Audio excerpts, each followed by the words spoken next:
Hey, this is Heidi Dawson. If you love all things health and wellness and style of any kind, hang out here with me each week. I'm obsessed with never-ending improvement, and it's all in an effort to help each one of us live a wildly successful lifestyle. Subscribe today so you don't miss a thing. Hi, guys. Welcome to episode 213 of the Wildly Successful Lifestyle Podcast. Thanks for hanging out with me today. In the last episode, I talked about how our thoughts that we're having can make things better or they can make things a lot worse. Well, they can also have an effect on our relationship with others, even if they don't know we're having them. But sometimes we expect or we want someone else to fix whatever we've got going on. Like our partner is often the perfect target for that.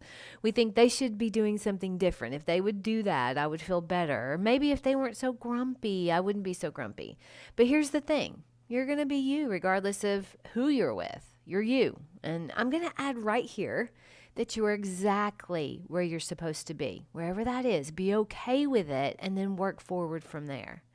Now, Tony Robbins always says, you take you with you. Knowing that one thing seriously saved me from making a big mistake during a time when I was struggling internally from what we now know is a hormone issue. Okay, so the reason why it saved me was I knew I wasn't happy. And I kind of wanted to blame something or someone other than myself. But when you're struggling, that is never a good time to make a major move or do anything life-changing because you're probably not thinking from your prefrontal cortex. That's the part of your brain where you're planning and where you make logical, reasonable decisions. You're more than likely thinking from your primitive brain, which is where you're really just reacting to emotions and acting impulsively. Well, so when I was going through that phase where my hormones were out of whack, there were times when I couldn't get happy, and that isn't normal for me. Happiness is my set point. I always say that. It always has been. But I was really having trouble getting there. So of course, the easy thing to do is to try to blame something external. I mean, maybe you think, I don't like where I live, or that must be it, or I need to change jobs, or maybe you think I need a new partner that makes me happier. These are all normal thoughts, but they do not serve us because they're external. And for me, I couldn't figure out what the problem was, but there was one thing I knew with all my heart. I was taking me along no matter where I went, no matter where I moved, no matter what job I had, and no matter who I was with. And that saved me from making an impulsive decision. The best advice I can give anyone considering a big life decision is to get happy and then. Get happy inside and then make that decision. If you chase happiness externally, you're going to always be running.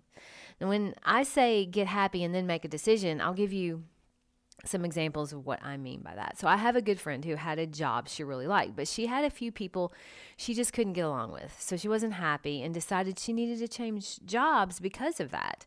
So she did, only to find that she worked with people at her new job too. And the same problems were coming up. This happened a few times. You see, she's chasing something external. She's chasing happiness. And eventually she's going to get tired because you take you with you. How many of us have ever seen a friend who's jumping from relationship to relationship and they always seem to have the same problems? I like to use the analogy of what's the common denominator? I mean, the common denominator is always you. You are always wherever you are, no matter where you go. The common denominator is you and the thoughts you consistently have. So are those thoughts creating better relationships, or are they causing you problems in your relationships, no matter what relationship it is, whether it's work or home or whatever? You have to be the reason you wake up happy. It's not that person lying next to you or your coworkers that are responsible for your happiness. They can add to it, of course, but they cannot make you happy. They can't do it, no matter how hard they try. True happiness has to come from inside, and it lives and it dies with our thoughts. I know I love to talk about that because it is so, so true.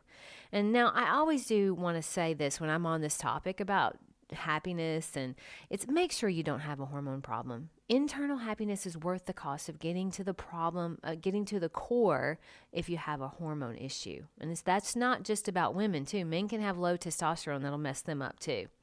So if you're chemically balanced, but you're having lots of relationship issues, check the common denominator. It more than likely has everything to do with you and your thoughts. I'll give you an example for me. This last week when we got back from Belize, I was doing my morning routine and I was thinking about all the laundry I had to do. And my thoughts started down the path of, why isn't Eric helping me with that? There's so much laundry from being gone 2 weeks. And then that led me to kind of start beating him up in my head.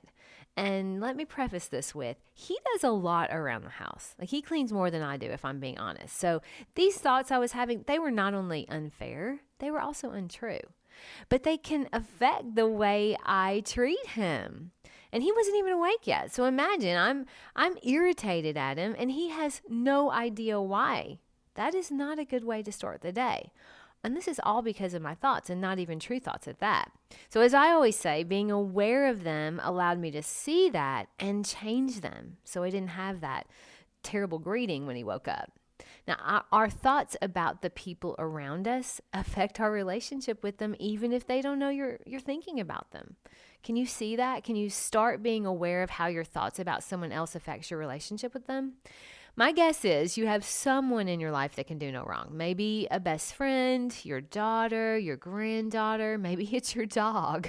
Our dog may be the only one for some of us. I don't know. But more than likely, it's because of your thoughts about them that make you overlook anything they do wrong. Maybe you just laugh it off. If you wanted, you could have those same thoughts about your partner that's annoying you, or your coworker that's getting under your skin.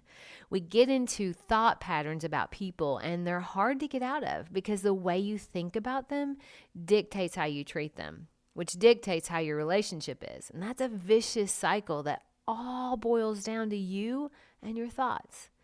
My challenge to you this week is to look at your most important relationships. Think about what thoughts you have consistently about those people. Are your thoughts about them making you excited to see them or making you dread seeing them? And if you're unhappy and you're considering a life change, just remember, you're taking you with you wherever you go. You're the common denominator. If you're constantly chasing happiness externally, you're going to have to keep running, and you're eventually going to get tired. So keep doing those things that grow you and take care of you and empower you, like meditation, exercise, good nutrition, positive input like self-improvement books and self-improvement podcasts like mine. You'll never regret doing those things. I love you guys. I'll talk to you in a few days. Don't forget to subscribe and share with your friends, because we're just going to keep going bigger and better places together, and I love that about us. Talk to you in a few days.